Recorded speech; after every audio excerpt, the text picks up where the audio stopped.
If you want to have good time in upcoming Path of Exile 2 patch 0.3 and blast through campaign as a witch, this witch leveling guide is for you.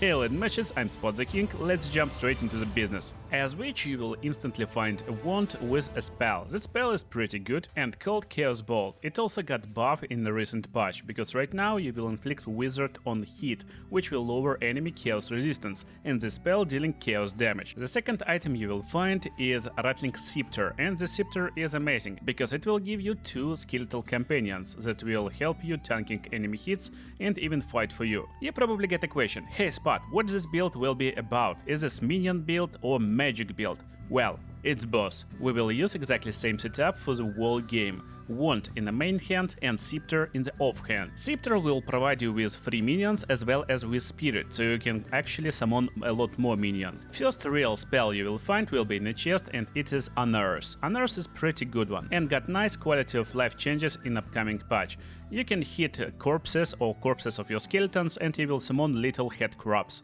They are not super powerful but will fulfill their role in a combat. Most importantly, these minions will trigger boss attacks, and while boss trying to hit these minions, you can freely attack boss and do whatever you want.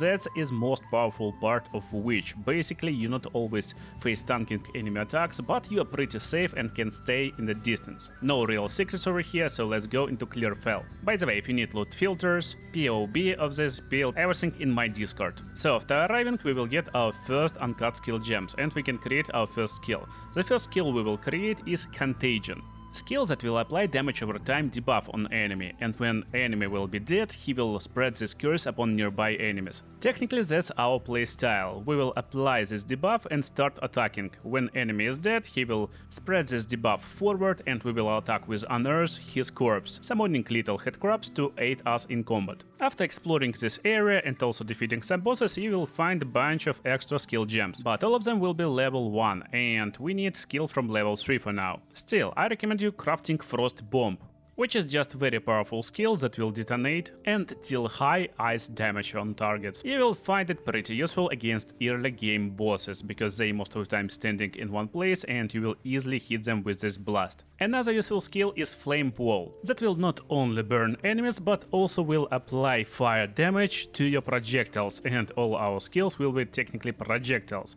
So it's really nice damage amplificator that will improve our overall damage output, but let's first of all talk about our support gems that we will find right now. Most important is Swift Affliction on Contagion. It's straight damage buff, since Contagion does not inflict ailments. For Chaos Bolt you can use something like Arcane Tempo to increase your casting speed. You can also use it on your Contagion, but also I like to use Envenom on my Chaos Bolt. It's another damage over time debuff with chaos damage. For Flame Wall we're taking Fortress to make it circular. It's a lot easier to surround bosses with circular Flame Wall, and every projectile will be enchanted with fire. Overall, this playstyle and this build setup will take you to Red Whale, where you will fight boss. So after fighting this boss you will finally gain skill gem level 3, and that's where our initial setup will finally be ready. Also, you may craft Skeletal Sniper skill gem and start summoning them. They also will benefit from Flame Wall and will inflict fire damage with hits. Support gems for them will be increased attack speed and also chance to inflict poison on hit. After defeating boss over here and getting skill gem level 3, we can finally create our main skill, Essence Drain. This skill will use same support gems as our Chaos Bolt, increased casting speed and chance to inflict poison, or you can use any other damage amplifier. Essence Drain, Chaos Bolt and Contagion is your bread and butter. Just spam these skills and hide behind skeletons and you will melt everything. If enemy is hard, don't forget to place Flame Wall in front of you and just attack them with fire enchanted projectiles. This style is very viable versus bosses. Yeah, you create this fire circle around them, every projectile will burn them down, you will inflict loads of extra damage and finally poison them to dash. But it's nothing like spectacular. Damage over time is a really slow one, so don't expect easy fights or like super fast fights. If you're curious why Essence Drain and Contagion is so good, well, look over here. Normal Contagion will deal low damage over time effect and will barely defeat enemies. However, After enemy defeated, he spreads this debuff upon nearby enemies with extra power, with more multiplier, and also it carries all chaos debuffs, so you will spread Essence Drain and Poison at the same time upon every enemy you will see. The more enemies on the screen, more satisfying result you will get. Now let's get back to act number 1. You will fight King of the Mists. This is boss in Freytorn village, and he is a really important one because you want to visit him to get your first spirit skill. You will not only get plus 30 to spirit, but also ability to create permanent buff. The buff we're going for is Raging Spirits. They got nerfed last patches, but they're still pretty useful to increase our damage, especially in campaign. For these guys, you want to use support gems that will infuse them with extra fire damage and also martial temper for more attack speed. Keep in mind, every support gem I'm naming is old gem names. Most importantly, what they are doing. So martial temper, which gives more attack speed, will be renamed in 0.3, but effect will be same and even better when you level up. There will be better versions.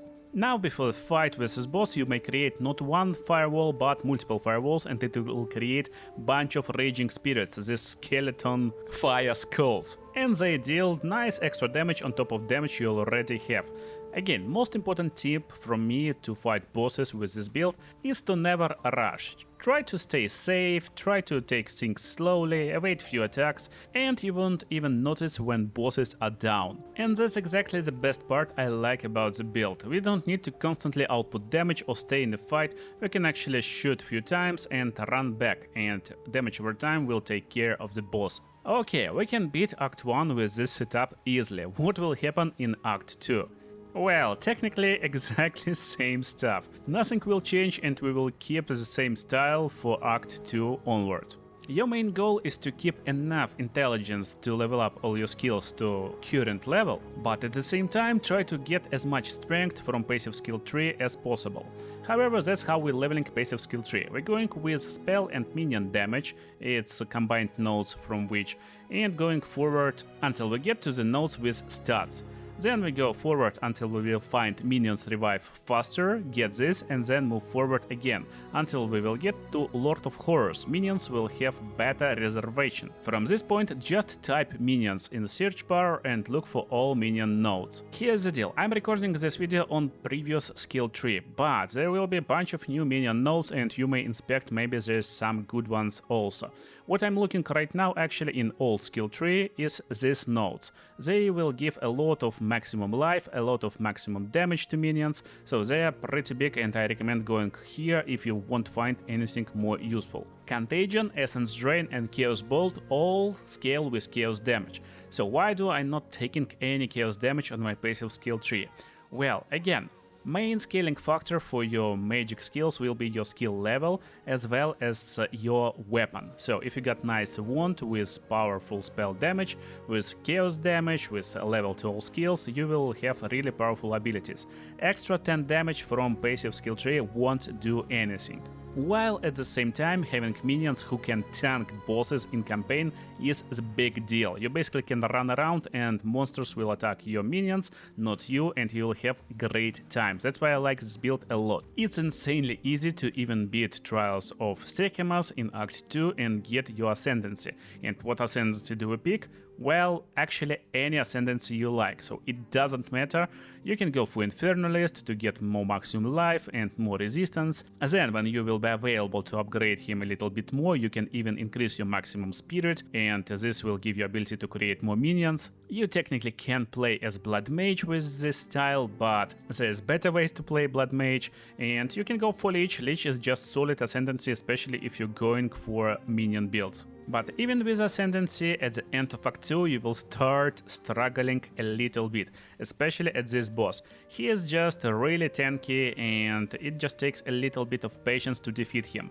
Again, don't try to rush him, try to be slowly and trust your skeletons, they will do the job. Here's the funniest part, after you defeat him and go into Act 3, well, it starts to feel great again. I don't know why, but Act 3 is insanely easy. Without changing my gear, I'm still using wand from basically my Act 1.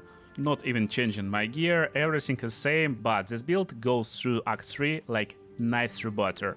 However, again, after arriving to Doriani fight, we see that our damage is not enough to defeat this boss. He got around 200k health, and it's just takes a bunch of time to defeat him.